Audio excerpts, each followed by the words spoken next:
Okay, good evening everybody and welcome to our second event this fall semester in the In Translation lecture series.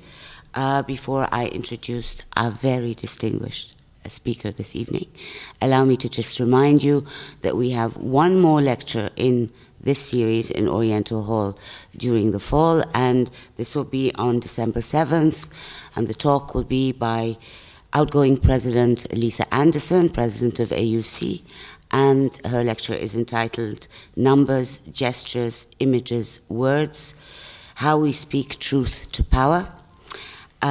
We have another lecture series, a parallel lecture series, that takes place at the new campus in New Cairo. It's an interdisciplinary traveling lecture series, as I always call it. And there also we have one more lecture during the fall semester. This will take place on December 14th and will be given by my colleague, historian Amin al-Binderi, and her lecture is entitled The Historian as Translator, Problems, Challenges, and Possibilities. So that's on December 14th. And of course we will be back, as some of you know, next February with an equally wonderful, I would say, schedule of lectures on both campuses. Let me turn now to my very special guest this evening and begin by saying that this is an invitation long overdue, and I'm really delighted that Claude Audebert is with us this evening. Before I speak about her professional career, I'd like to speak about my relationship with her and to her. We have known each other for more than upward of 30 years now. Claude is my mentor. She is the person who demystified, not only demystified Arabic for me after years of route learning in Egyptian schools, she also brought me to a point where I could actually teach it, not only, be demystified by it, but actually teach it and appreciate it and love it as a language. She's the first person I studied classical Arabic poetry with, and I will never forget the wonderful seminars we held in the sculpture gardens at UCLA when she taught me there, and how she introduced me to Abu Nuwais in particular. Was a special place in my heart. She was also responsible for bringing me back to Egypt during my final years of the PhD to work with her here in Cairo when she established the Center for Intensive Study of Arabic. And there also, she worked me every day for 5 hours. And it's an experience, again, from which I learned a tremendous lot. She's also the person who introduced me to camping and California deserts. And so those are memories I will always cherish. Beyond that, and more important perhaps, Professor Claude Audebert is Professor Emeritus at the University of Aix-Marseille in France. She taught Arabic, literature and language in France, UCLA and AUC. She chaired my department some years ago and is actually responsible for my being here.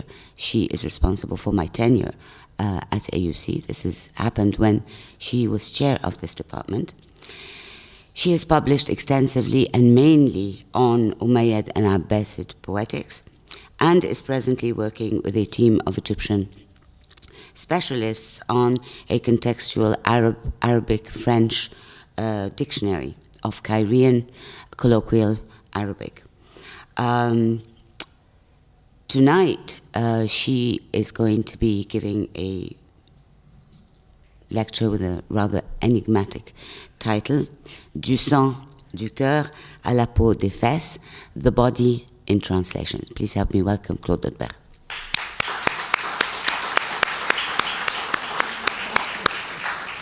don't applaud before you hear.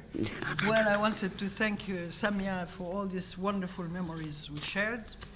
And we won't count years, we just were trying to count them. I said now I would count by 50s, a bunch of 50 years.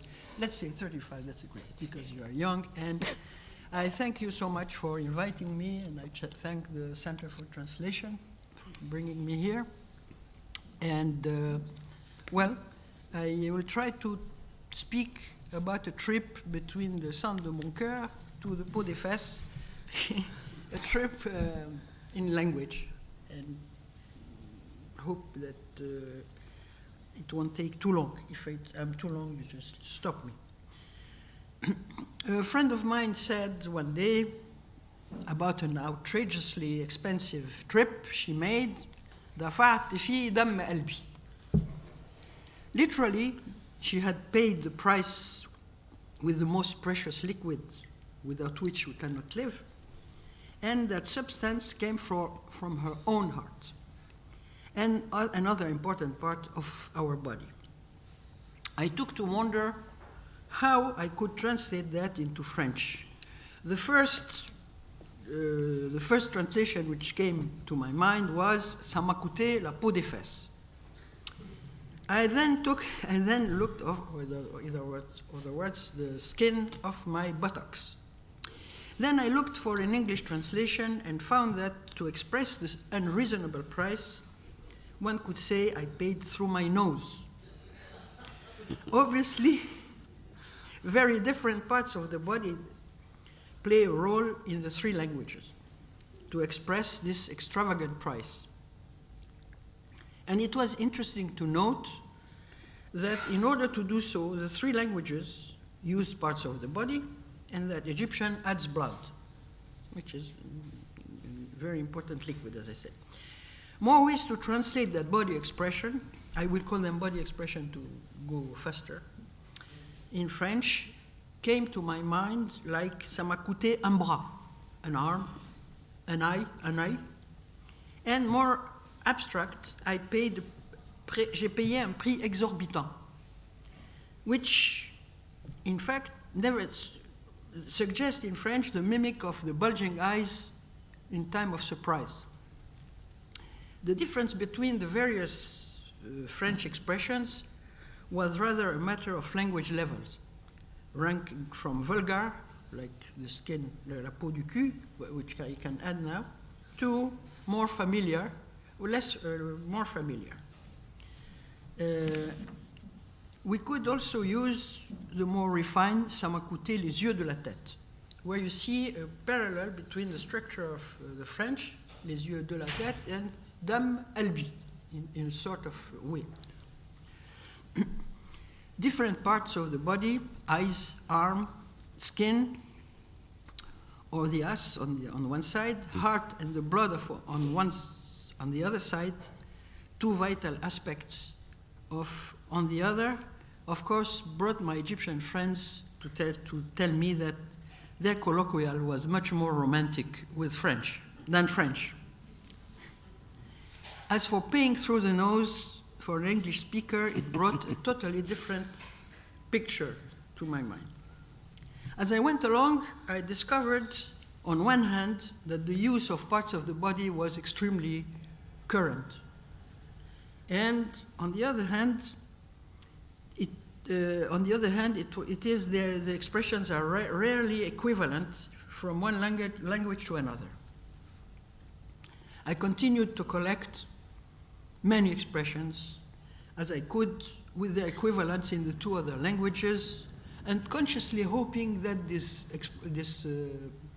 expressions would speak for themselves, but unfortunately they didn't do it. So I stood amazed in front of the quantity and the frequency of these expressions in languages, which I had never really paid attention to before. I noticed, so I decided to try to put some order in all this mass of information, and I noticed some things which are obvious now, but which were not obvious to me when I started to work, And I was crazy enough to accept to do this lecture, which drove me crazy. For instance, same parts of the body are not used in the same way or for the same purpose in the various languages, as we already noticed in the preceding expression. For instance, also, in شايل الدنيا على دماغه, he is carrying the burden of the world on his shoulders. Egyptian and English oppose two ways of carrying: to carry up on top of one's head, as we often see in Egypt and the Middle East, to carrying on one's shoulder, which is another way to carry things. French says, without any more specification, il porte tous les malheurs du monde. We don't know how it's done in French. A similar way to carry things is to carry it on the nape of one's neck, as in على قفا من يشيل, meaning plentiful, and showing another way to carry burdens. In this case, French would rather use the back, le dos, and mainly in expression like j'en ai plein le dos, meaning I am fed up. Now, carrying someone on one's head is the highest way to say we would do anything to the person, as in لو ما شالتكش الأرض نشيلك على رأسنا. We would do anything for you. Sometimes, but much more rarely, these expressions seem to be equivalent, that is, use the same part of the body to convey the same meaning, as بيحط أو بيحشر مناخيره في كل مكان. Il met, il fourre son nez partout. He sticks his nose everywhere. But it's very, very rare. Usually, they never correspond. Some parts of the body are not found in some languages, or don't occur from a language to another. For instance, spleen or tohal, la rate in French, you cannot hardly find it in Arabic. I didn't find any expression with the rate, with the tohal. French says, ne pas se fouler la rate. He did not take much trouble or make efforts to achieve something.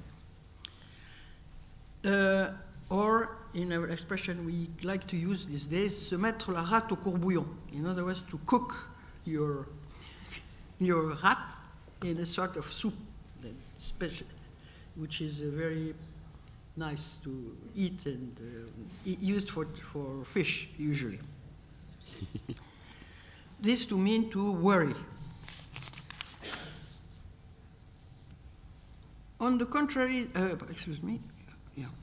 On the contrary, the nape of the neck, la nuque in French, is very frequent in Egyptian and is really marked with very negatively.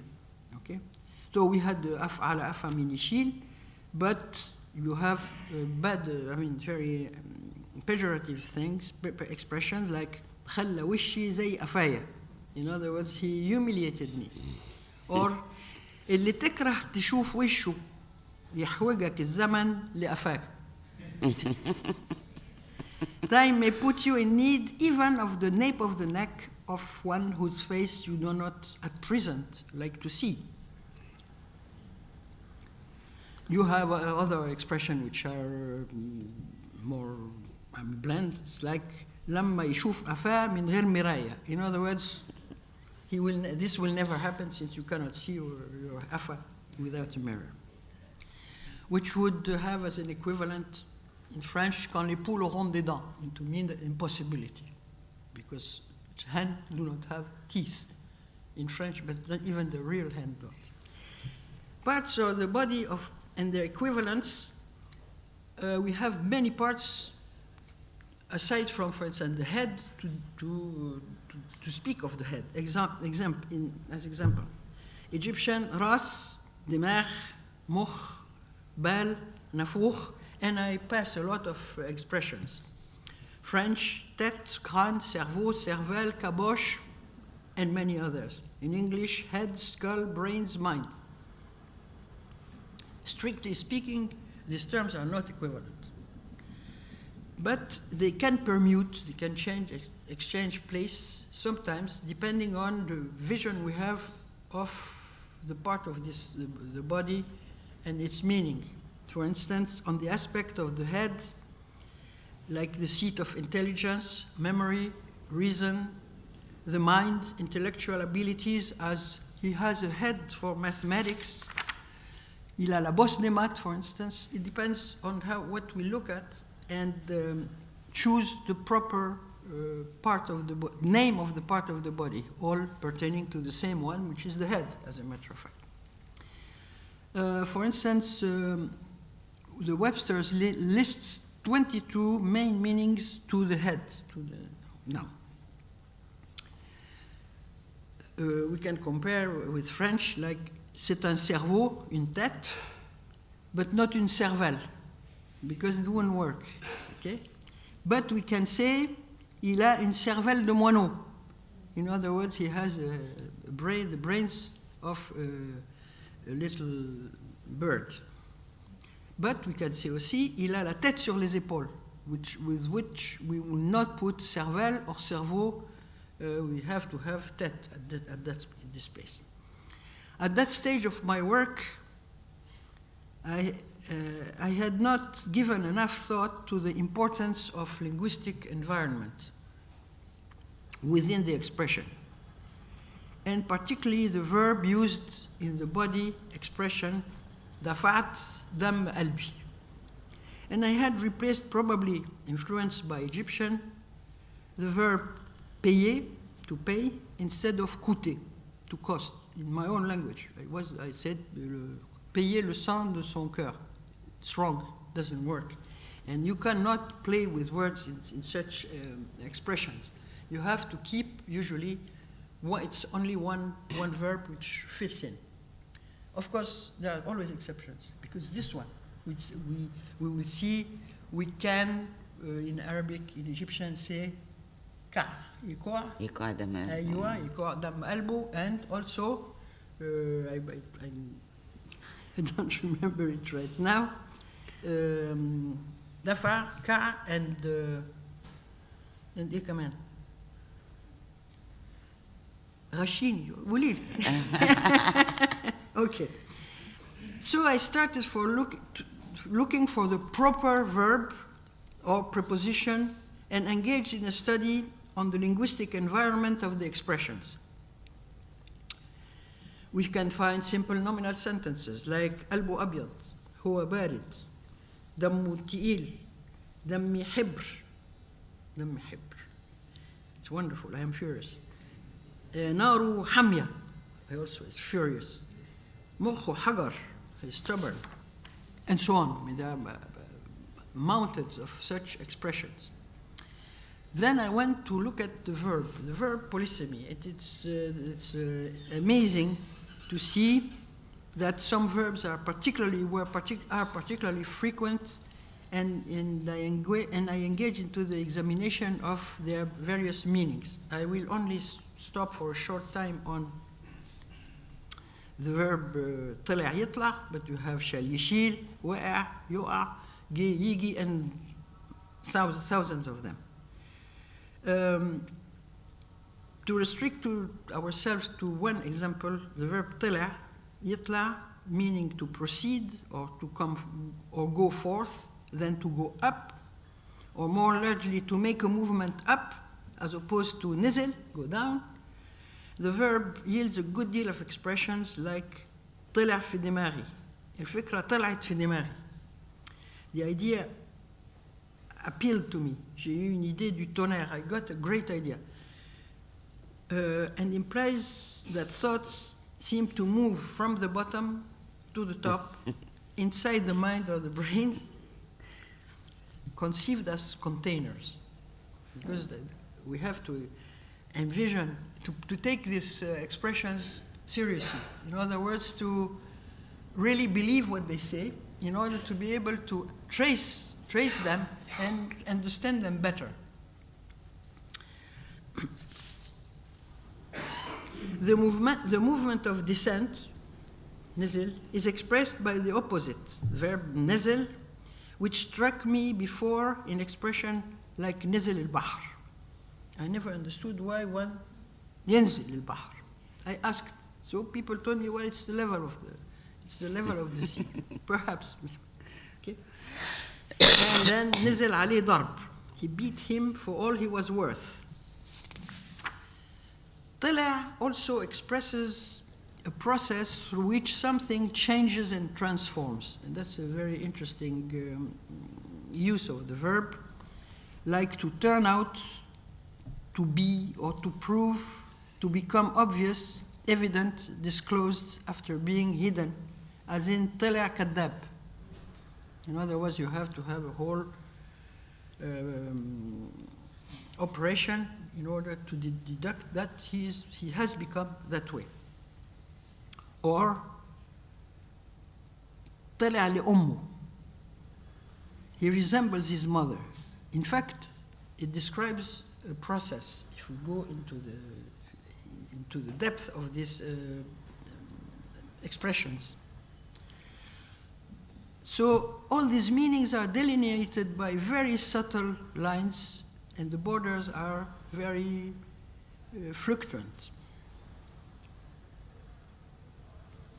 We use the same words for these domains for the reason that they are structurally related by the same set of underlying schemata, metaphorically elaborated. We will go back to this idea in a moment. To go back to Damm Albi, my mistake in my own language by replacing ça m'a coûté au lieu de by j'ai payé drew my attention to the fact that in most cases, only one verb is felt to be the proper one to express the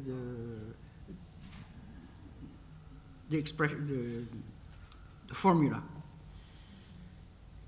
which is exactly the case in our expression, where we have dafa, saraf, and ka.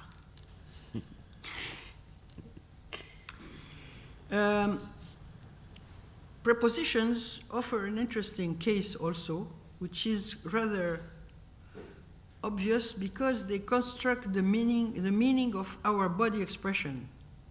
For instance, ras biras, on equal footing. بتعمل راسها براسي. She behaves as though she is my equal. Elle me traite comme son égal. Fait, راح راس في راس. To faint. You need the explanations. I mean, for a foreigner, it's not obvious. My friends know that. لما يقع الفاس في الراس, at the point of no return. فور راس, born immediately after. بتجيب أولاد فور راس بعض. Okay? She has children one after the other. And you have also هي فوق راسي على طول. She is the next oldest in the family after me. على عيني وراسي, which we know very well. على راسه ريشة, which means that he's a big shot or superior. من راس لرجل, de la tête aux pieds, de pied en cap, from head to toe. Even you have the conjunction راسه وألف سيف. Wild horses could not make him do something. Rien ne le fera changer d'avis. With another possible meaning, راسي وألف سيف, I will never do that. I will refuse to do something. Il faudra me passer sur le corps pour que je fasse ça. We could also approach our expressions from other angles. To mention a few, their relationship to colors, animals, the four elements, or minerals like stone, wood, metal, and so on. The role played by analogy and similitude in their structure, the way they function in relation to beliefs, usage, and customs, their age and history. For instance, what happened before electricity? What did we say? Colors are extremely important and would open a chapter by itself. A good deal of this expression have to do openly with color. First, the blood is red, but can become black in certain circumstances, like dammi hibr. My blood is as dark as ink, to mean that one is upset, miserable, or angry. The author, because I take this from people, I don't take them from dictionaries, explained it بس أنا متنكدة. You have وراه العين الحمراء to be intimidated, severe towards somebody. يبقى feeling gros yeux. ما تحمريش عينيك. You have, of course, عظمة زرقاء, which is a pejorative epithet for Copts. You have نهارك أبيض, أسود, قلبه أبيض, and so on. So this would be, in itself, make a tremendous dictionary, which would open very, very large avenues to thinking and how people deal with colors, which is a very difficult subject. Analogy, similitude are also very interesting, like عظم الكرسي. The frame of the chair, which assimilates a chair to a body, with bones, with legs, we will have legs, feet, and so on. A table has legs too. We have also راس المسمار, or راس السرير. In other words, la tête de lit ou la tête d'un clou. A sieve has eyes, عيون. عين الكابينيه is the toilet bowl, la cuvette du cabinet. At various levels of up to proverbs.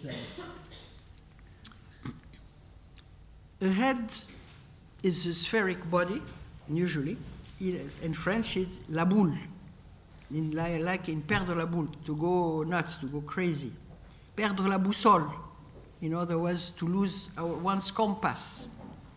And from there, perdre le nord, or la tramontane, which is a north wind, with a very nice song, that's for French speakers, of Brassens. J'ai perdu la tramontane en perdant Margot, for instance. The seventh remark on the possible thing, the way to deal with these questions is linked to beliefs. For instance, the evil eye. عيني عليكي باردة. In other words, may I not be envious of you. Which, when is it said? It's to emphasize admiration. In other words, that you would not bring any bad evil eye to somebody. Okay? Notice that cold here means that the evil act of the eye is not functioning. Because then, of course, we have cold and hot. Then we'll just mention this in passing, otherwise we would have till tomorrow morning.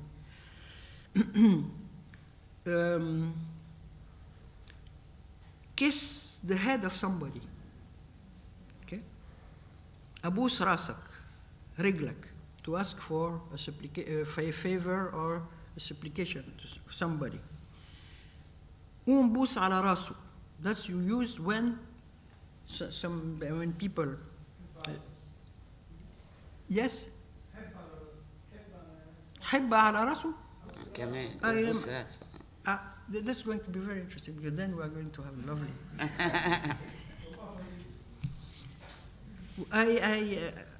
I found بوس على راسه, but it doesn't. It's very possible that there are other ways to say it. To ask for forgiveness from someone we have offended. حب على إيد جدك. That's going to be different. That is, kiss the hand of your grandpa. حط في عينك حسوة ملح. This needs a lot of explanation. Okay? رافع عينه فيه, which is something we should never do. because it means that he talked back to him, or he defied him, or he looked him straight in the eye, which can be interpreted in an act of defiance. إيده اليمين بتاكله، إيده الشمال بتاكله. So it depends.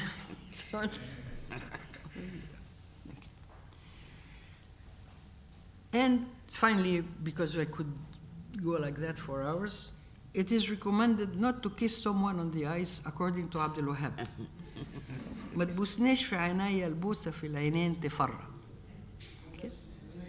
بلاش تبوسني، بلاش. Sorry. Good. I will correct.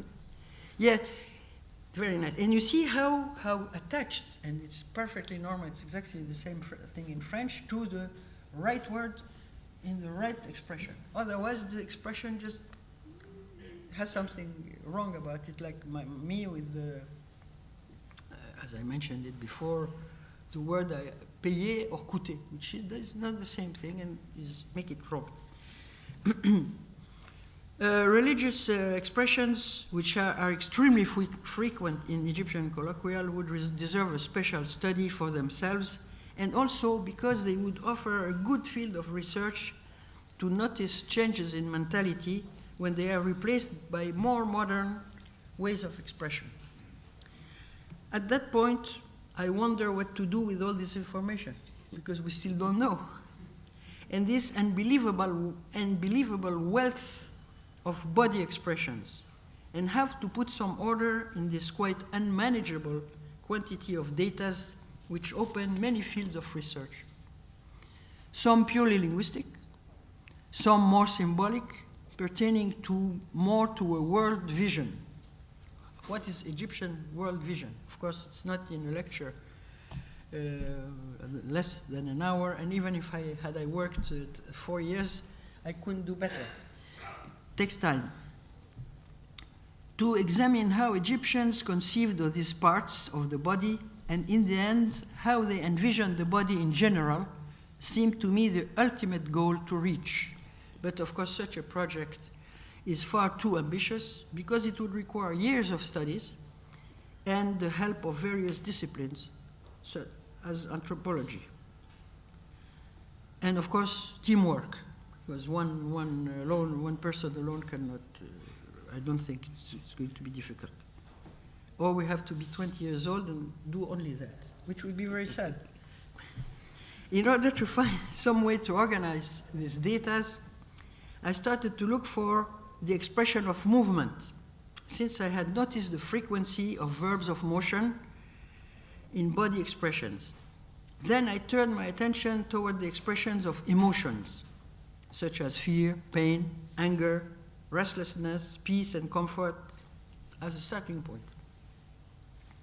The choice of adjectives also, qualifying the various parts of the body, looked also like a good starting point to try to penetrate the Egyptian vision. What does warm, hot, or cold can mean to the native speakers? How do they apprehend, perceive, up and down, high and low, central, peripheral, front, back, and so on? What can fall? What can fall? Excuse me, I missed something. Okay. The other way around was to start from an existing expression such as to freeze, for instance, in English, and wonder what can cause something to freeze or someone to freeze apart from cold. In the mind of a native speaker, fear, horror, surprise, or to start from walla, really, or hemi in Arabic, and see how to manage to put some order in the matter. Then I wonder what to freeze entails in terms of movement in a given culture. How is the impossibility of moving, the fact of being paralyzed, petrified, is expressed in Egyptian? How do Egyptians deal with such a body experience? French says, j'étais pétrifié, paralysé, cloué. L'avion était cloué au sol, for instance. Do they use stone or other material in order to express such an experience? when is this material used? For instance, an Egyptian say, مخه حجر, to mean that he is stubborn. It's not always easy to guess. I mean, not to guess, but even to understand what the natives have in mind when they say hagar. And I had to make many inquiries with many people in order to try to understand. And working, I mean, this is just, although I worked a lot, it's just the beginning of thinking of how one could deal in order to really try to understand in depth and organize, and also to ask questions in order not to, I mean, you have to ask questions to people individually. Otherwise you get people get very excited. I mean, it's wonderful to see that. It's just, I mean, we have big fights. It's a joy to, I see somebody laughing, anybody laughing. Because it's something very lively. And people really cling to their idea about the matter, because it goes very deep inside our way of thinking. Okay, that was a little. So, when, for instance, مخه حجر, well, in French it would be, it has nothing to do with that. When we say coeur de pierre, it means very hard, very cruel. It has nothing to do with the stubbornness. Okay? مخشب دماغه مش راضي يتفاهم. So now here we don't have the stone, we have wood. So when is wood used as opposed to stone? We need to have teams to do this work. Well, maybe I'll have to convince you tonight to do that with me. For instance, اتخشب من الرعب. It's again wood which is in question here. متخشب من البرد. But the wood has a very important place in Egyptian colloquial, as from a few examples that I gathered. And it's interesting. It's not stone. Stone is doing something else. So how can we use this, they are not elements, but they are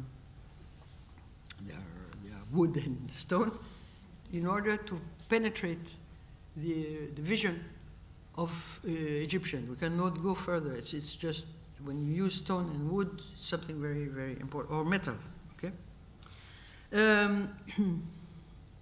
It's sammar, to be nailed. Riglit sammaret, which is to be cloué sur place. English would be rather frozen from fear or terror. The parts of the body used to mean the impossibility of movement are worth being looked at also. We just mentioned rigl, which is the main organ of locomotion. Other organs or substances are also in use as dam. The blood in itself could make the subject of a whole one and many lectures, as a matter of fact. Dammi gimid, dammi neshif, mon sang c'est figé, glacé. My blood curdled. Glacé le sang. Okay? ما بقاش فيا نقطة دم. Which is also the idea that they didn't have any drop of blood left. الدم هربان من وشه. Il est pâle comme un linge, comme la mort. In other words, blood withdrew from his face. Another bodily experience linked to fear and horror is to be unable to talk. That's another way we were here linked with horror, terror, fear. For instance, to be mute. Struck by surprise or fear, a French person will say, je suis resté sans voix, speechless. An Egyptian will say, probably, you will tell me, it's true, نزل عليه سهم الله. Yeah, in other words, he was struck by an arrow down from Allah.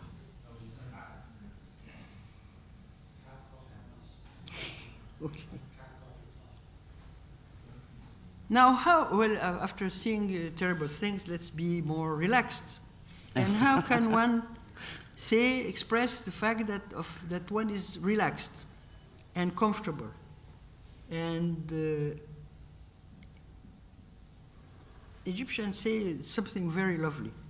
حط في بطنك بطيخة صيف. Put a summer watermelon in your belly. It is an experience in food, in coolness, especially in the heat of summer, and when watermelons are at their best. It's not any time. It is also an experience in sharing a deliciously fresh food with one's family and friends. Usually you have a party like with batik. I remember that because I went through batik parties like that when I was a kid in Egypt.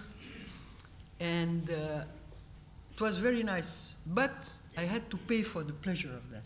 People, grown-ups are very, very cruel. And they told me, you want, عايزة تاكلي بطيخة لازم تغني بقى. Alors they sent me, and I had to sing a song, and then I get a piece of batik, which wasn't nice. Grown-ups are terrible. Anyway, but it's probably not fortuitous if the belly or the button is mentioned. The belly, the stomach, is considered in some culture as a second brain, and the forge where iron is wrought and which sometimes needs to be cooled down. I don't know if it has anything to do with Egyptian, but it could very well be. This is a point we could investigate. What is for an Egyptian to sleep soundly? Who wants to answer? A Frenchman will dormir à poings fermés, with fists clenched like a baby, like babies do, if he is calm and peaceful. If he sleeps on both ears, dormir sur ses deux oreilles, it is because he is not afraid or worried. He is not fearing anything. An Englishman will sleep like a log. An Egyptian is always, they are terrible, these Egyptians. They're full of original ideas. They will eat rice with angel. بياكل رز مع الملائكة. Many ingredients enter in the combination of such an expression. A delicious food, I don't like it, but it's delicious.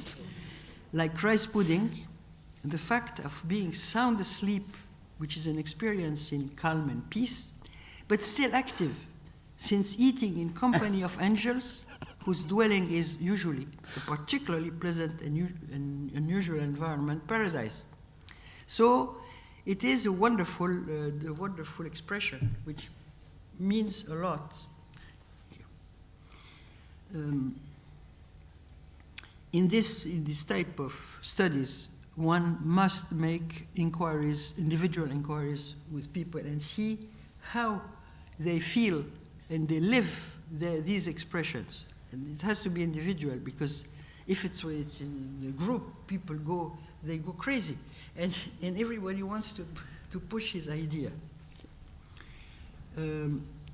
So I decided to limit it, because we have been speaking of many expressions, and I decided to limit the expressions to head and toes. I mean, from head to toe, which wasn't a very successful idea, because they are absolutely they are very numerous. We have, for instance, the expression مش عارف راسه من رجليه. Literally, he doesn't know his head from his feet. In other words, he doesn't know whether he's coming or going. French, il ne sait plus où l'année. Denotes confusion, disorder, perturbation, and mistaking the top of the head for the bottom or the feet, showing that the highest value is given to the top. the head, and the lowest to the feet on the scale of the body. Another expression which is a bit strange, which was a bit strange to me, I hope I got it straight now. مطرح ما تحط راسك حط رجليك. Wherever you put your head, put your feet. Meaning, in fact, I don't care. It's not my problem. That's what I've been told. So, huh? أعلى من هصورك هسألك أسئلة. أيوه. ده شاطر قوي ده. شاطر. كويس. Okay, it's wonderful. You want to come with us? We'll work together. I would love it. So I got also the explanation. شوف لك حل. I know that was شوف لك حل. trouve-toi une solution. débrouille-toi. That could be in this. Because very often an expression is not. On the whole, it is very precise, but it may happen that it covers a certain number of meanings which are close by or sometimes very opposite to the idea. Are feet negatively marked? I don't think so. I thought it, but I decided it wasn't true. It's shoes which are, but not feet. But the ground or the floor is certainly is, as in مسح بيه الأرض. Literally, he used him to wipe the floor, as one does with a khesha, a mop. In fact, the expression says he humiliated him. Okay? This expression is close to mettre plus bas que terre in French, or traîner dans la boue, but with very different nuances still. So one has to be extremely careful when one translates that. Otherwise, we can make misunderstand things completely. Feet are the main limbs standing for locomotion and can be associated with power if they are above something. Like, هي قاعدة تحت رجلينا, meaning that she serves us like a slave would serve his master. It can occur in an expression like مراته ركباه ومدلدلة رجليها, which I love. That's a great She rides her husband and lets her feet dangling. This adds to the whole expression something نكهة حلوة قوي يعني which you see in French it would be elle porte culotte or elle mène son mari par le bout du nez. It's not as wonderful. English would say she has her husband on a string, perhaps. I'm not sure. But both French and English lack the great image of somebody riding a donkey with his feet dangling. You have to have seen that to understand that expression. Which makes me think that one should perhaps sometimes use a camera in order to really understand what's going on, the expression, when it's possible, of course. Shoes which enter in many expressions are situated on a very low level, as we see in expression related to the brains. For instance, مخه جزمة قديمة. This is a very dear expression to some. You use it all the time.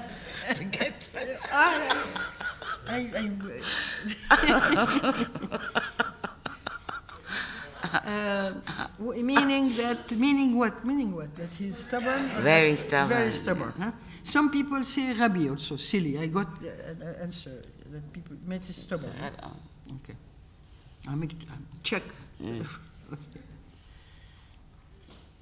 French in this, beg your pardon? Now they change it. Instead of doesn't be stupid, you say maybe that. It's an evolution then in the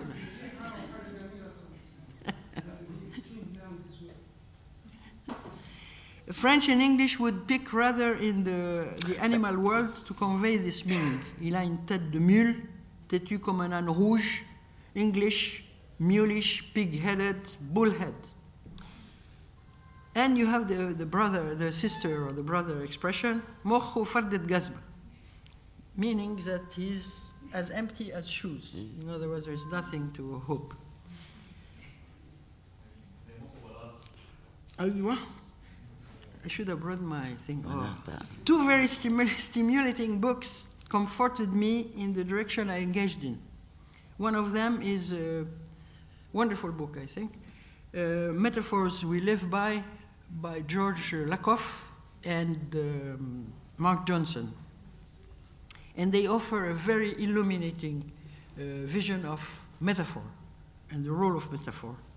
First, they claim that, I quote, metaphor is not just a matter of language, that is, of mere words, end of quote, but that human thought processes are largely metaphorical. And in other words, that the human conceptual system is metaphorically structured and defined, which is a very important view, as opposed to the classical view, which only think about reason in the building up of meaning. Starting from the concept with the argument, the concept argument is war. I'll just give an example because I'm afraid as time is going flying too fast. Time. I still have time. عايزة تبطلي بطلي. Argument is war.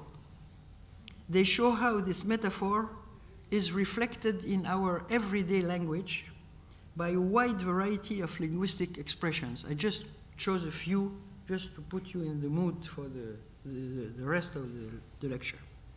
For instance, your claims are indefensible. His criticism were right on the target. I demolished his argument. I never won in argument with him. He shot down all my arguments. Where you see that the metaphors used to express this idea are really numerous. I chose a few. So. In other words, metaphors pervades our normal conceptual system. And because so many of the, I quote, because so many of the concepts that are important to us are either abstract or not clearly delineated in our experience, we need to get a grasp on them by means of other concepts that we understand in clearer terms. This need leads to metaphorical definition in our conceptual system. In other words, metaphors are there to make us understand a domain, use a domain that we understand things in to another one where it is less clear. This metaphor that I just mentioned, they call a conventional metaphor.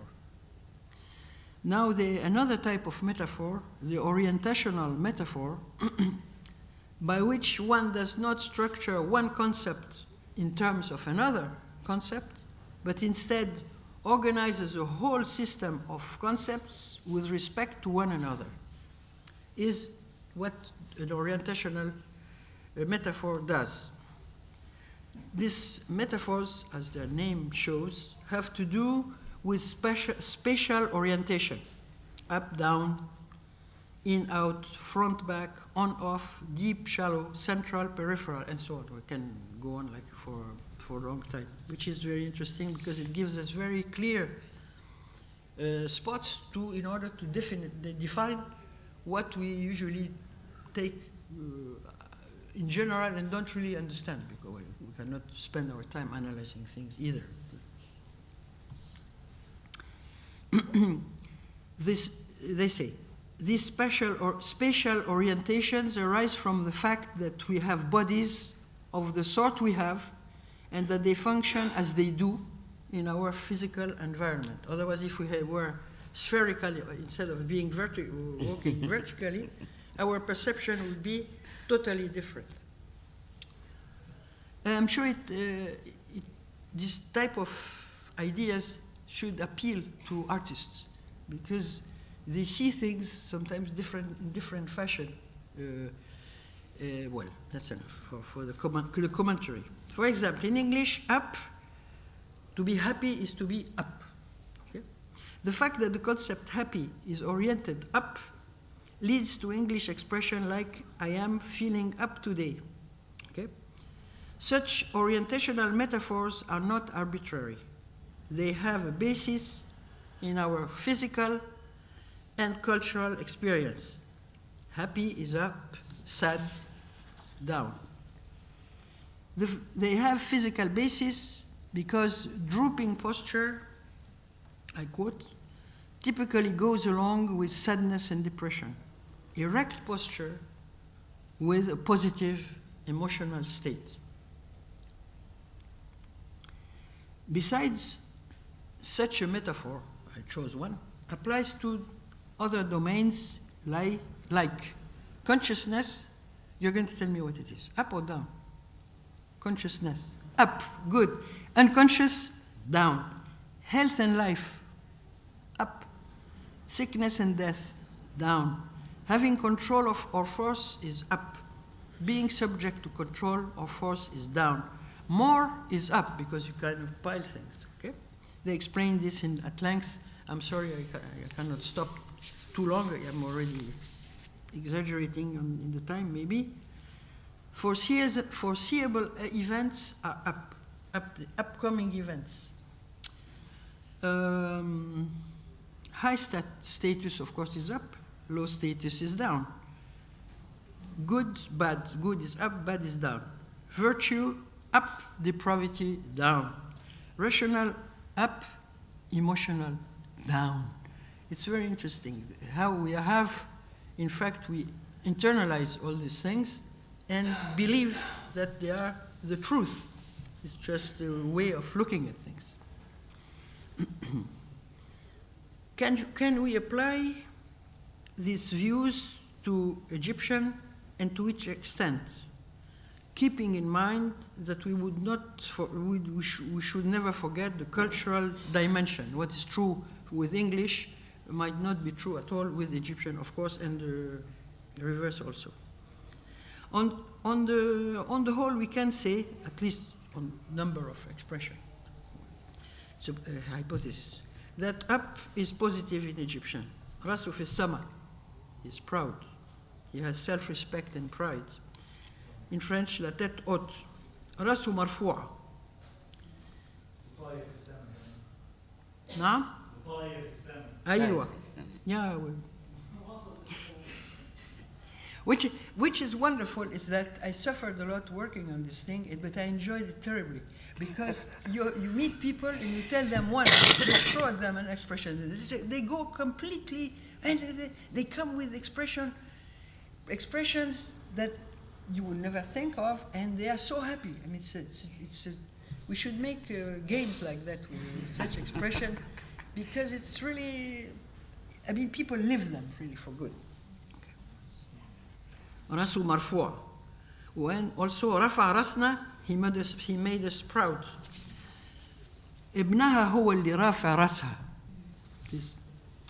يرفع من روحه المعنوية, which is a bit modern, but still acceptable, going at least in the path, which is the well-known path. Instead you have yitati, to lower down. وقع نزل من عينه, to fall down from out of favor. نزل من نظره, to go down in someone's estimation, and so on. We could find lots of them. In the second book I used, and I was really lucky to find these books. In Mark Johnson's book, The Body in the Mind, the author explores some of the more important ways in which structures of our body experience work their way up into abstract meanings and patterns of inference. He says, my argument begins by showing that human bodily movement, manipulation of objects, and perceptual interactions involve recurring patterns without which our experience would be chaotic and incomprehensible. I call these patterns image schemata. By so doing, he is putting the body back into the mind and challenging the classical theory of meaning, which works only with propositional understanding. He says, to sum up, as animals, we have bodies connected to the natural world, such that our consciousness and rationality are tied to our bodily orientations and interactions with our environment. Our embodiment is essential to who we are, to what meaning is, and to our ability to draw rational inferences and to be creative. A metaphor is a process of human understanding by which we achieve meaningful experience that we can make sense of. Just a few, let's look at some expression in relation to the mind. And I entitled it, Moch is a machine. Moch is of course the brain. شغل مخك.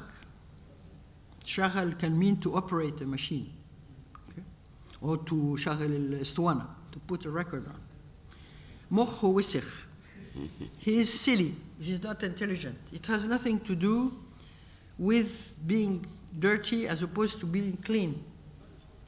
It means that the brain is not in a good functioning state. Is that correct? Yeah, needs to be. Yeah, which is. Nadif seems to be at the source of the meaning, describing something which functions well, as in العربية نطفت قوي يوم ما البوجيهات اتغيرت.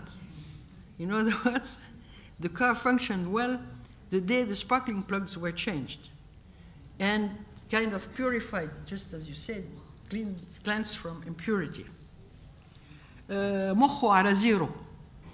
على زيرو. على zero, sorry. على zero. Oui, bien sûr, of course. We didn't add Saidi because we didn't want to have.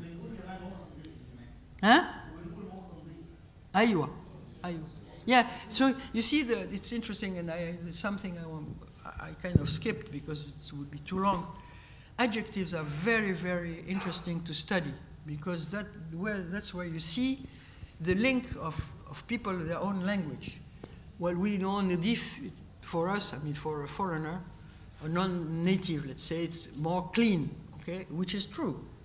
And in French, we also have that, the travail propre. It doesn't mean that it's clean, that you brushed it, but it means that it's well done, it's functioned well. But it's interesting to look at adjectives also. We can't be everywhere. مخه صدق. He got a little rusty. مخه مهلبية, which means that in fact its substance looks like brain substance, but doesn't function. It's not the right fuel for the machine. Okay. We mentioned مخه جزمة قديمة. مخه واقف من كتر التفكير. What does that mean? It means that the kind of a machine, the excess of thinking brought it a little, I mean, heated up or something of the sort. مخه فردة جزمة, we mentioned it before. مخه تربس or مخه متربس. He's a blockhead, his head. So we have many meanings there. In fact, then you will all stay there and give you a paper and you answer the question. No, I'm just kidding.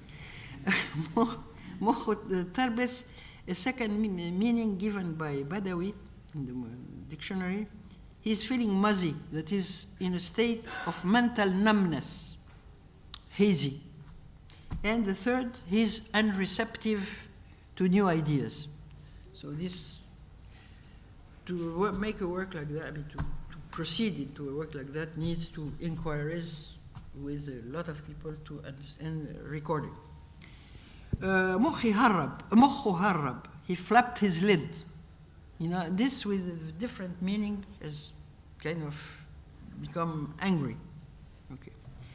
These expressions show that the mind is treated like a machine. The machine metaphor gives us a conception of the mind as having an on-off state, a level of efficiency, a productive capacity, an internal mechanism, a source of energy, and an operating condition. That's the words, these are the words of Lakoff. Anger, let's look, just for a change, at a few metaphors revolving around anger in Egyptian. كلامه خلى دم يغلي. قلبي مولع, on fire, in other words.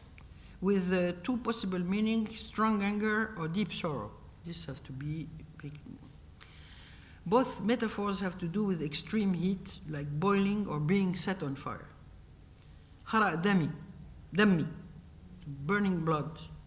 قلبه سخن, which means that he gets angry very fast.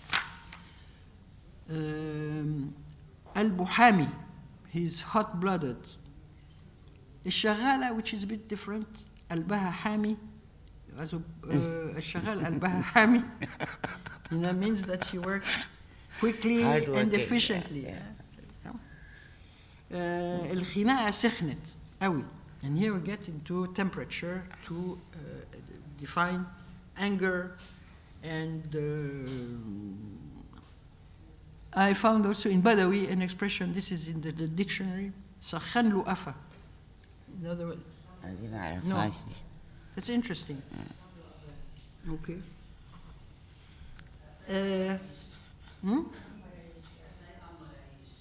بس دي مختلفة قوي. حلوة قوي دي. حديله علقة سخنة. قلبي بيغلي. دمي فار. I became furious. أو فور دمي. And so on. It might be interesting to notice in this respect that in a study on American English, Lakoff and Kovacs argue that the emotion like anger are experienced on a model of hot fluid within a container, usually closed. It's in Johnson, page 88. Emotions, as a matter of fact, can simmer, well up, overflow, boil over, erupt, and explode when the pressure builds up. And we seem to have something parallel in Egyptian. I chose head and the leg and feet. This is a problem with rijl. Are these the feet or the legs? They are both. So you never really know what we are talking about. Just last, I won't keep you too long, about balance. The experience of balance is so pervasive and absolutely basic for our coherent experience, it's Lakoff who speaks, for our coherent experience of our world and for our survival in it, that we are seldom aware of its presence. We almost never reflect on the nature and meaning of balance, and yet, without it, our physical reality would be utterly chaotic, like the wildly spinning world of a very intoxicated person. The structure of balance is one of the key threads that holds our physical experience together as a relatively coherent and meaningful whole. And balance, metaphorically interpreted, holds together several aspects of our understanding and of our world.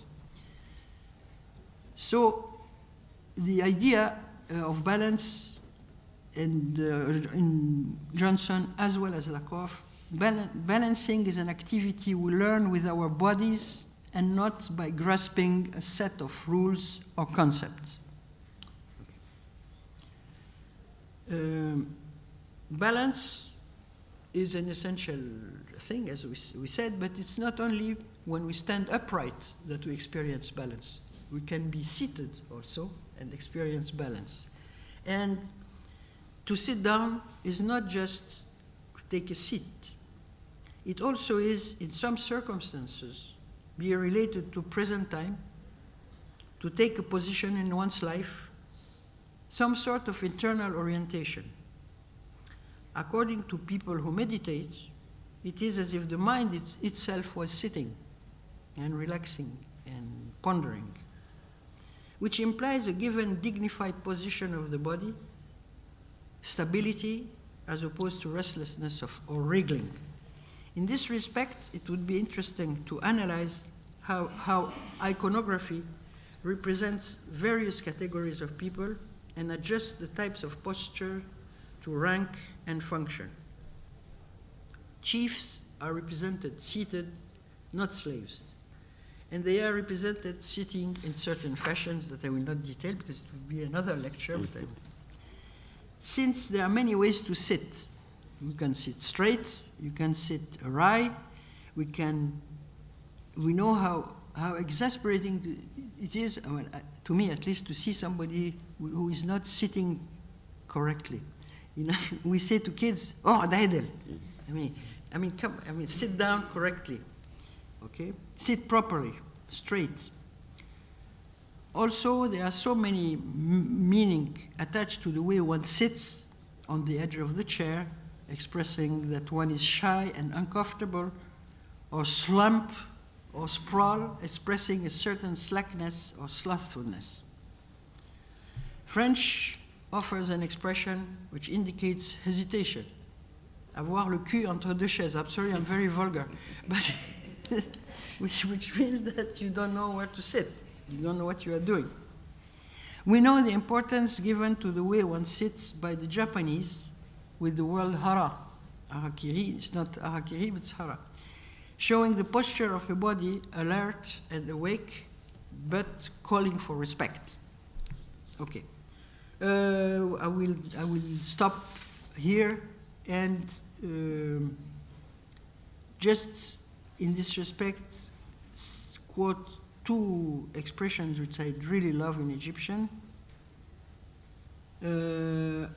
One of them I like and the other one I love. So I'll start with the one I like. هو واقف على رجليه. In other words, he stands solid on his 2 feet in well balanced. And the other one, the most wonderful one, I think, واقع واقف, which I think is that it says everything. It's not collapsing. When you fall, you usually fall on your feet or upside down. Oh, no, واقع واقف. In other words, he falls upright, which means that he is a resourceful man. He can always se débrouiller. He can always manage. Balance is a balance of forces in our perceptual activity. The mental is understood and experienced in terms of the physical. And what is interesting is that notion of balance is not just a physical notion, but it covers all domains of our activity. It can be psychological balance, projected onto rational arguments, projected also on our moral and legal experience. The scale is a symbol of justice, and also onto mathematical equality. I would not go very far in that domain because I don't know much about that.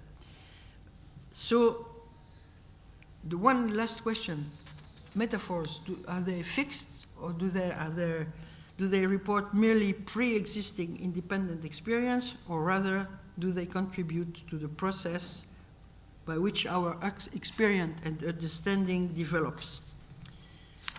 You can have a metaphor like, tell me the story of your life. They have a very beautiful passage on that matter, where they say that the story of your life is a metaphor which is in fact funds all the tradition of autobiography and biography.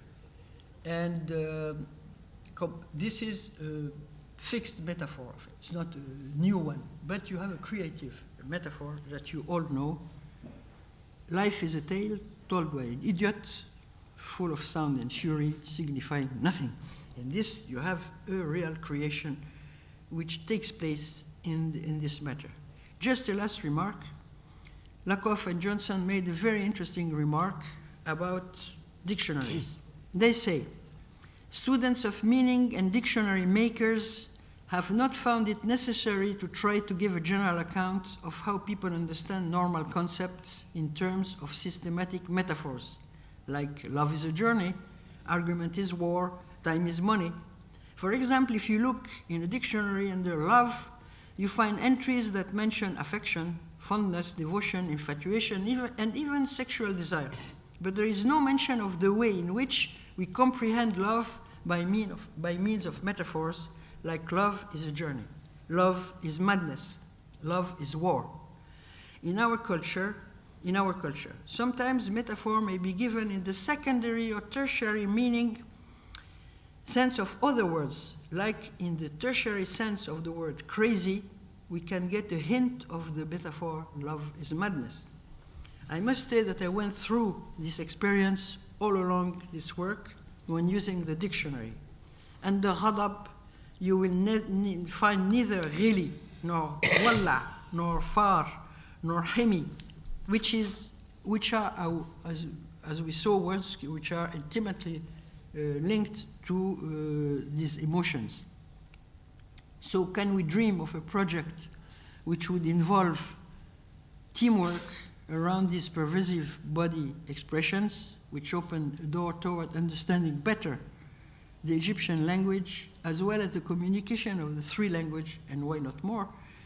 Can we imagine, that's the second question, and design a dictionary which would help systematically researchers find such body expressions? Thank you for bearing with me. I don't want to end this talk without having a thought for Dr. Saad Badawi, with whom I spent a lot of time studying his wonderful dictionary. I would like also to extend my warmest thanks to my Egyptian friends for their help.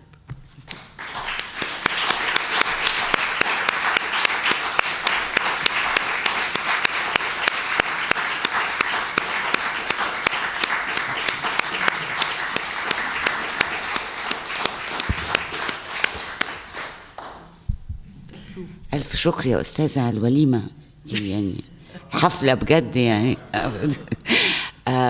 طيب أنا يعني عاوزة أترك لا بالعكس، يعني ده كان رائع. فأنا يعني هفتح الموضوع للحوار بالعربي بالإنجليزي بالفرنساوي زي ما تحبوا، لأن يعني قربنا. اتفضل ورا.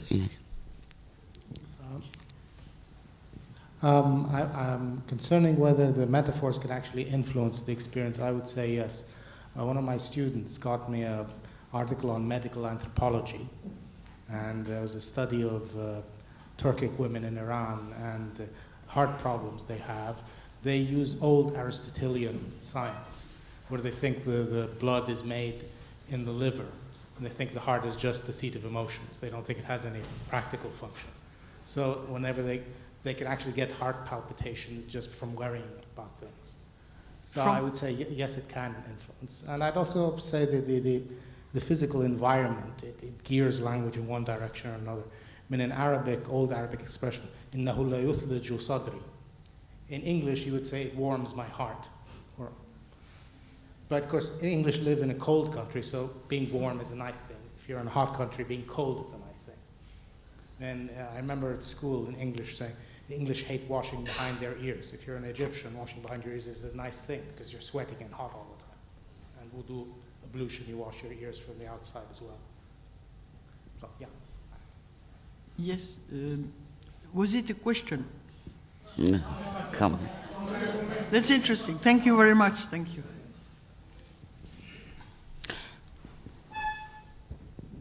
Thank you very much for your information, and I hope if we have a copy of this information on website or something.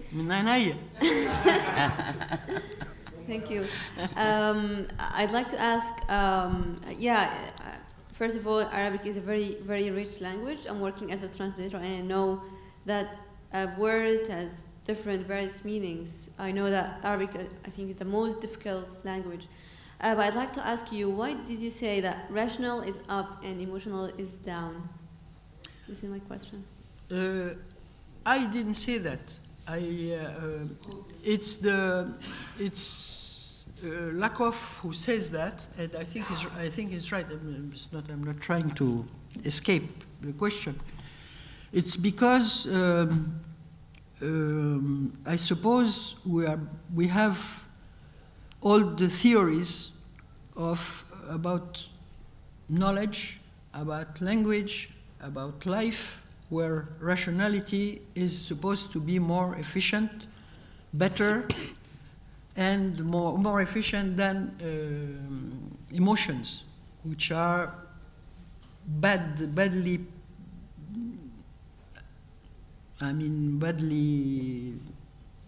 are not appreciated because they can bring problems. He makes his remark on a society who believes that. In other words, the English society, well, the Occidental, let's say, society. And it would be interesting to see if Egyptians have the same vision about emotions as far as rationality is concerned. I believe so. So rationality is better than emotion, I think? It's up. No, it's up. It's neither better nor worse. It's something which is up and the other which is down. Down doesn't mean negative. It's felt as something down.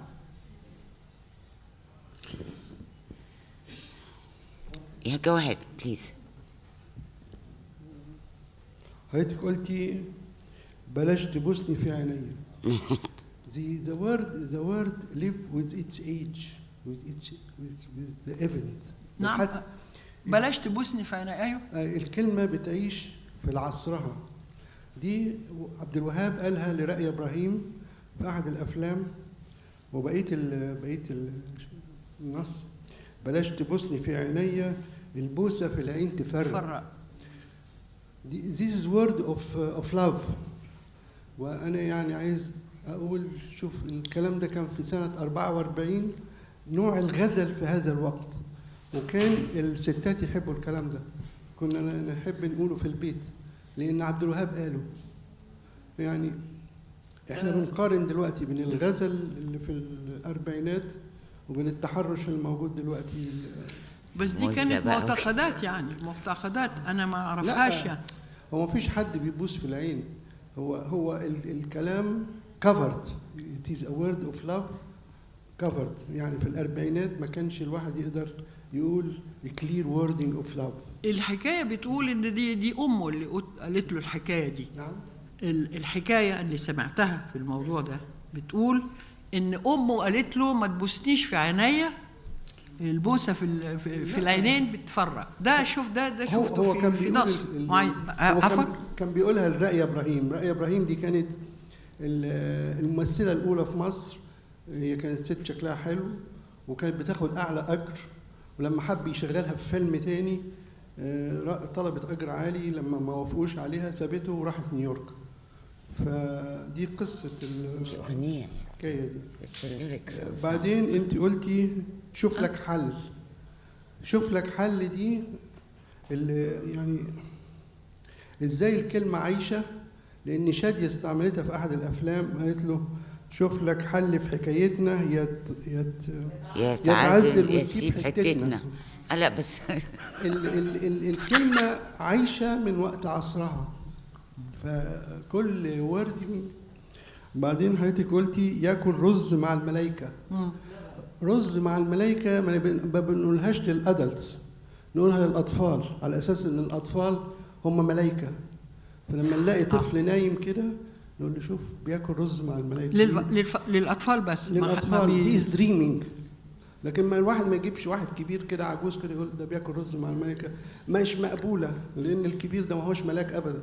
لا مقبولة، لأنه ده معناه إنه مش دريان بالدنيا زي الأطفال. يعني معلش إن في سؤال ورا علشان الوقت بس. شكرا. ورا داليا، ورا من فضلك. شكرا يا دكتور، طبعا محاضرة جميلة ممتعة جدا. الله يخليك. مش هعرف أسأل سؤال بعد كل الكلام الجميل ده، ولكن أحب أطرح تاني لما حضرتك كنت بتقارني بين القلب والمخ.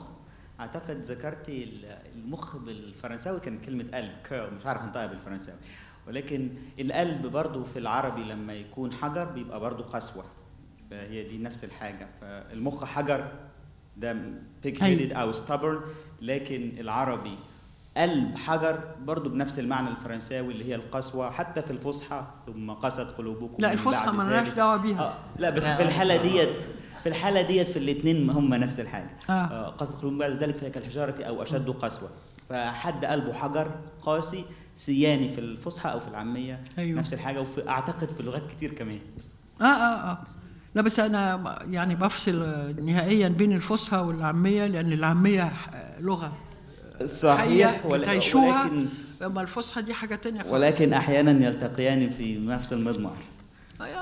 وفي هذه وفي النقطة، في هذه النقطة قد التقيا. شكرا.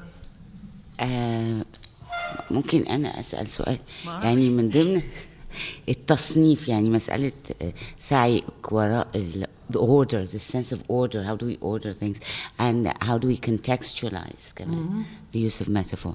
I just wanted to add, that gender, that language is gendered, and that certain metaphors are used by women and not by men. I vividly remember, I use it quite often, شغله زي وشه, right? Which is, I think, is more feminine, more feminine as a use than masculine. That it would, you'd expect it. I mean, you wouldn't be surprised when a woman would use it. And I remember a non-native speaker imitating me, this person being male, and using that metaphor, because he heard me use it all the time, and the person in front of him was very shocked at the fact that it was coming from a male speaker. Really? Yeah. يعني كمان في حكاية metaphoric visions دي, and uses of metaphors is also gendered, and that's another قصة تانية بالضبط, يعني who uses this and who doesn't. That's absolutely, that's, I agree with you totally, yeah. But this is a terrible work. ليسا, ده ظريف جدا الشغل ده برضه. مين الستات؟ هنا لا ده here. Thank you. Yes, I wanted to ask, did you mean when you said that you tend to use شغله زي وشه؟ شغلك زي وشك, يعني في حاجة رتح كده, يعني في مستوى من استخدام المجاز ده, في رتح, والرتح ده بتستخدمه النساء أكتر من الرجال. I just want to say my husband just the other day said to someone in kind of a fit of pique, نهارك زي وشك. بالظبط. بس دي بقى يعني very masculine, yeah. بس شغلك يعني it's a sort of very domestic metaphor that you would use to refer to the work done by your, domestic help. أنت شغلك زي وشك. Exactly. So it's too feminine, I think, to be used by a male speaker, that would surprise the interlocutor. نهارك زي وشك دي, لا دي فيها توعد, يعني دي ذكورية جدا, نهارك زي وشك دي. بس شغلك زي وشك دي is very, يعني في The other thing I wanted to just say about contextualization, and that it's so nice that the context, the word asiyaq is really body from your saq, and so the whole context as you drove your goats or camels to market, to the souk, as you wandered around, there was all that bi'a around you that was the context, and it's just so interesting. I think that context itself is such a literary word. It's a kind of in English, whereas asiyaq is really Very physical. stuck to your body. Right. Body, really grounded in a bodily experience of going to market. Yeah, interesting. There's a question over there, Stephanie, I'm sorry. Okay, I will try in English. A few years ago, okay, I'm a French speaker. Let's speak in French. A few years ago, I was quite old already. I had the illumination that the word oreiller in French is linked to oreille. No way. I never thought about it. It's something else. And I said to the pillow in French, it's oreiller. We hear oreiller, but we don't hear oreille. I mean, I don't know if it happened to you. It happened to me. I didn't have that problem. You knew it came from... And I told about my discovery to an Arabic-speaking friend, who is also a French-speaking friend. And she told me, for me it's the same time, the first time also I recognized the distinction between oreiller and oreille, and then she thought, but it's also the first time to me to think that mkhadda comes from the khat. Yeah. And it was also the first time for me. Yeah. That in Arabic, the pillow is the place where you put your cheek, not your ear. I mean, it's just... Yeah, that's... you decide that you put your cheek because you put both. Yeah, the language chooses one part of the part. body, but And why does French choose the ear, and why does Arabic choose the more perhaps softer, poetic cheek? I don't know. And also, Khadda is in... Yeah, but I mean in اللهجة الشامية كمان بيقولوا. And also about Egyptian and the other dialects around. To me, it's very striking all the time that the head in Egyptian is feminine, but if you go to Palestine, Lebanon, I think even Iraq, I'm not sure, but Lebanon, Palestine, Syria, and Jordan, it's masculine, and the belly is masculine. So it's very confusing all the time, because here the belly and the head is feminine, and to me it had a meaning. And then when I was there, it's another point of view, and why so close dialects have this feminine and or masculine, and also I'm always confused for the afa, because if you go to Palestine or Lebanon, it's les fesses. Bottom, d'accord. The afa? Yeah. My goodness, you can make big mistakes. It's the back, but where is your back? Is it here? Is it here? Yeah. So it's interesting also the differences of point of view. That's why one has to stay in one one Egyptian country, and not try to put other things. No, I mean, not Fosha, no, nothing. I mean, just keep the... Yeah, no, I understand. But other dialects, yeah. Oui. Otherwise... I mean, to remain in a pure, as pure as possible. Yeah. Do we have, I think there were questions over here, right? Adam? Go ahead. It's just language and sexuality. And sexuality. Oh, yes. Body, the sexuality of the body. And did you explore that? Yes, also. Yeah. I mean, because I think here the women referring to their body would be very different from men referring to theirs, if they do. Yeah. You see, that's a lot of things to do. Huh? Yeah, it's had the homework. Yeah.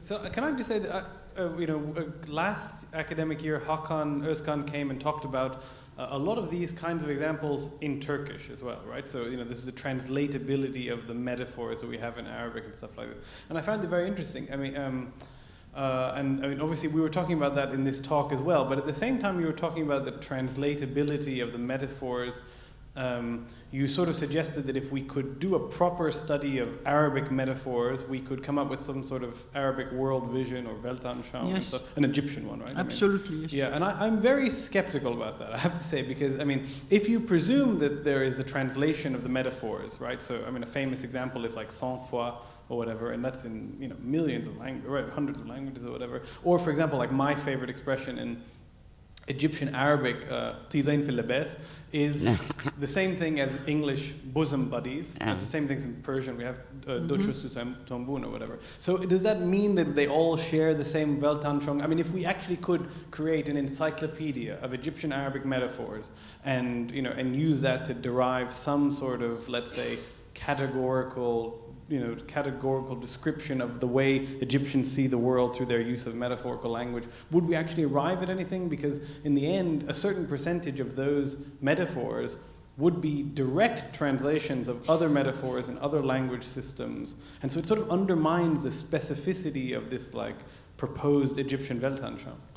Well, there might be a way to avoid that. I mean, partly, is to look at all texts.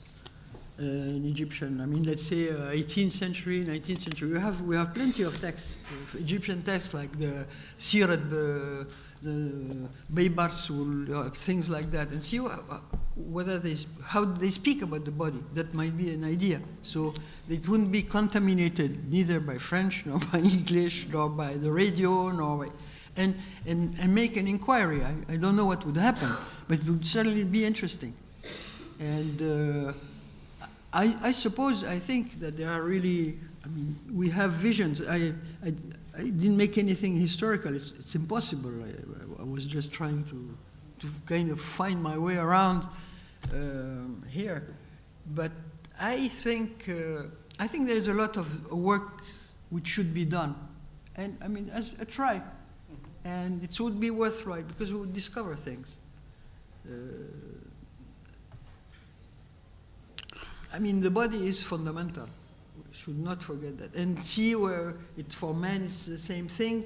That's where I think we should have inquiries. I mean, we should see people, I mean, ask them questions, talk with them individually, never in group. Otherwise, it's just, it's impossible. Then it's a fight. It brings fights. And this means that it's important to people. It's not just, the fact is that when I started to work at that thing, I discovered, I knew some expressions, but I didn't realize they were so current, so in use, and it's the way, in my own language. Well, and then 2 or 3 comes. Even I quoted French expressions, but each has to be set into its context. They are synonyms, but not completely, perfectly. Sometimes they are. So I think it's a study we should make. That's what I think. After that, what happens, happens. That's the fun of things. But there is a lot of material. And it's too bad we don't use it.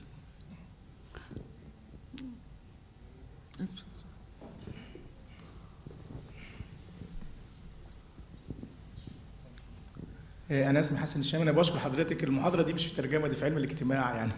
قلت لنا كلام مفيد جدا. أنا مترجم. أنا ترجمت بس كتابين، كتاب Science Through the Ages from English طبعا، وكتاب رئيس وزراء ماليزيا اللي جه بعد ماتير محمد اسمه عبد الله بدوي، دكتور عن الإسلام الحضاري. ما قابلتش طبعا المصطلحات دي يمكن نقابلها في الروايات زي نجيب محفوظ أو الغيطاني اللي هي الأمثال العامية أو الحكم. دي لغة الشعب العادي. يعني أنا عامل رواية عن طلاب السبعينات لما انتفضوا ضد السادات، وكان قال عام حاسم بعدين عام الضباب، فسميتها الضباب. استخدمت لغه بسيطه، ما استخدمتش فيها امثال شعبيه، مع ان طبعا ده كان مهم يعني. فانا بقول لحضرتك فعلا محاضره مفيده جدا النهارده.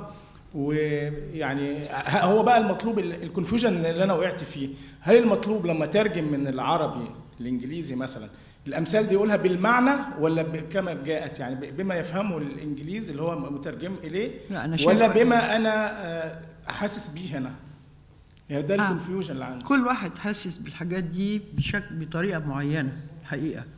بس في كمان يعني الناس معظم، يعني لو سالت مثلا 10 تنفار في هنا هيقولوا لك لا المعنى كده في الغالب. طبعا ده ما يمنعش ان الواحد يعمل يعني يسأل ناس تانيين، بس في معنى يعني متفق عليه عموما، مش ما يعني ساعات في معنيين، بس لازم يعني الحاجات تبقى بالعامية، مش ترجمة للفصحى مثلا، لأن الناس ما بيقبلوش إلا الفصحى. مش ده غلط، أنا شايفة لازم يعني إن شاء الله. طب سؤال أخير بقى.